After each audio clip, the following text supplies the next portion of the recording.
Last night, we had our 7th Democratic debate and our smallest stage yet. All eyes were on Senator Bernie Sanders of Vermont. The Democrats were zeroing in on him. His polling numbers are strong right now, and his facts, I'd say, a little muddled at times. Wasn't the only one, but let's dig into some of the things he said and where he went wrong, and of course, where he was right as well. There was one moment in particular where he rattled off a list of facts about Medicare for All, sort of criticizing the current system. Well, first of all, what Joe forgets to say is when you leave the current system as it is, what you are talking about are workers paying, on average, 20% of their incomes for health care. That is insane. You got 500,000 people going bankrupt because they cannot pay their medical bills. We're spending twice as much per capita on health care as do the people of any other country. Americans are not spending 20% of their income on health care. Of course, there are some people who are doing that, who are in unusual circumstances, but I went back through the federal data of expenditures and average amount of money that people spend, and it came to more about 6%. Of course, Medicare families tend to spend a little bit more on health care than non-Medicare families, but 20%, this is an exaggeration, and the data just doesn't back him up. Bernie Sanders said that Americans spend twice as much on healthcare as everybody else.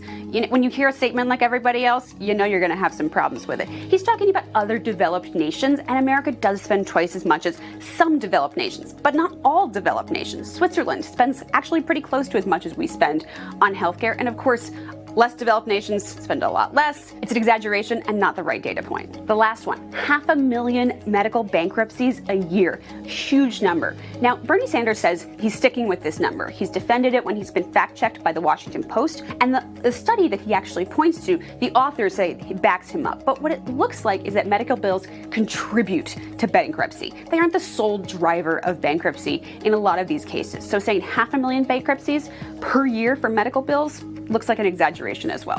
One thing Sanders did have right, you remember that he tried to fact-check Senator Warren on the stage when she said that she was the only candidate who had beat a Republican incumbent in 30 years. He reminded her his last victory over a Republican incumbent, 1990. November, though. So 29 years and change. He was actually right in that spat. Senator Sanders also talked up his opposition to the war in Iraq. He voted for the war in Afghanistan, but he did not support the Iraq war and has really been strong in his opposition to it. And he says it's one thing that differentiates him from someone like Vice President Joe Biden, who did vote for the intervention in Iraq. But one thing that's really important is that Senator Sanders was omitting the years of advocating for a regime change and the overthrow of Saddam Hussein leading up to this intervention. He voted for airstrikes. He supported Bill Clinton when he was getting involved in the late 90s. And he kind of admitted this when he said this is how he knows he'd be such a better commander-in-chief than other people on the stage. Last but not least, Joe Biden said that he introduced the first climate bill in the Senate, sort of advocating and pitching himself as a longtime climate change warrior. But y'all remember Democratic Senator Al Gore. He actually introduced the first bill that went on the Senate floor and talked about this. It was a non-binding resolution, whereas Joe Biden was actually introducing some legislation. But to be sure, Joe Biden's exaggerating there as well.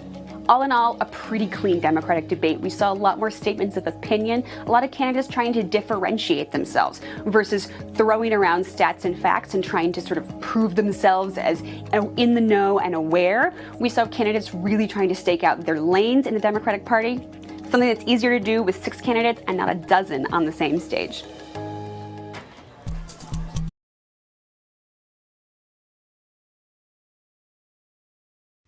Hey, NBC News viewers, thanks for checking out our YouTube channel. Subscribe by clicking on that button down here and click on any of the videos over here to watch the latest interviews, show highlights, and digital exclusives.